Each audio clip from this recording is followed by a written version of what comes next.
National highway number 48 પર વડોદરાની ધન્યાવી ચોકડી નજીક વાવાઝોડાના કારણે ભયાનક અકસ્માત સર્જાયો હતો. અચાનક આવેલા ભારે પવનમાં વીજ થાંભલો ધરાશાયી થઈ જતા તેને બચાવવા જતા લાકડા ભરેલો ટ્રક પલટી ખાઈ ગયો હતો અને પાછળથી આવી રહેલી ઇકો કાર પર જઈ પડ્યો હતો.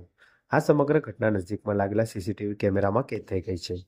મળતી માહિતી મુજબ સુરતથી અમદાવાદ તરફ જઈ રહેલો ટ્રક જ્યારે ધન્યાવી ચોકડી પાસેથી પસાર થઈ રહ્યો હતો ત્યારે અચાનક વાવાઝોડા સાથે ભારે પવન ફૂંકાતા રોડ પર વીજ થાંભલો ધરાશાયી થયો હતો. થાંભલાથી બચવા જતા ટ્રક ચાલકે સ્ટીયરિંગ પરનો કાબુ ગુમાવ્યો હતો, જેના કારણે ટ્રક રોડ પર પલટી ખાઈ ગયો હતો અને તેની પાછળથી આવી રહેલી ઇકો કાર પર જઈ પડ્યો હતો. અકસ્માત થતાં જ આસપાસના સ્થાનિક લોકો તાત્કાલિક મદદ માટે દોડી આવ્યા હતા. આ ઘટનામાં ટ્રક ચાલક અને ઇકો કારના ચાલકને ઈજાઓ પહોંચી હતી. ઘટનાની જાણ થતાં જ એમ્બ્યુલન્સની ટીમ સ્થળ પર પહોંચી ઈજાગ્રસ્તોને વધુ સારવાર માટે વડોદરાની સયાજી હોસ્પિટલ ખાતે ખસેડવામાં આવ્યા હતા. આ અકસ્માતની ઘટના નજીકમાં લાગેલા સીસીટીવી કેમેરામાં કેદ થઈ છે, જેના ફૂટેજ હાલ સામે આવ્યા છે. અકસ્માત બાદ હાઈવે પર અફરાતફરી મચી ગઈ હતી અને ટ્રાફિક જામ સર્જાયો હતો. વડોદરા પોલીસે ઘટના સ્થળે પહોંચી ટ્રાફિક ક્લિયર કરાવ્યો હતો અને સમગ્ર મામલે વધુ તપાસ હાથ ધરી છે.